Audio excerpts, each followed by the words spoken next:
தென்னாடுடைய சிவனே போற்றி.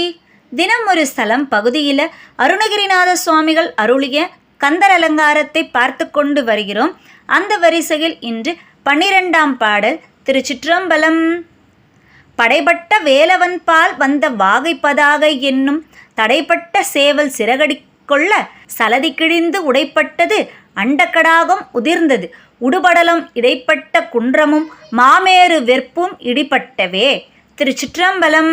இப்பாடலின் பொருள், வேலாயுதத்தை தாங்கியுள்ள திருமுருகப் பெருமான்பால் வந்து அருள்வயப்பட்டு வலிமை அடங்கிய சேவலானது வெற்றியை தெரிவிக்கும் கொடியில் ஒரு சின்னமாக இடம்பெற்றது. அந்த சேவலானது தன் சிறகை அடித்து கொண்டபோது கடலானது கிழிப்பட்டு உடைந்து போயிற்று. அண்டத்தின் முகடுகள் இடிந்து உதிர்ந்தன. நட்சத்திர கூட்டங்கள் தடுமாற்றம் அடைந்தன. ஏனைய மலைகளும் மகாமேரு மலையும் தூள்பட்டு இடிந்து விட்டன என்று அருணகிரிநாதர் இப்பாடலில் குறிப்பிடுகிறார்.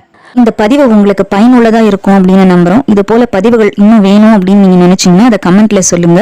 நம்ம சேனலை மறக்காம லைக் பண்ணுங்க, உங்க ஃப்ரெண்ட்ஸோட ஷேர் பண்ணுங்க, சப்ஸ்கிரைப் பண்ண மறக்காதீங்க. மீண்டும் சந்திப்போம். திருச்சிற்றம்பலம்.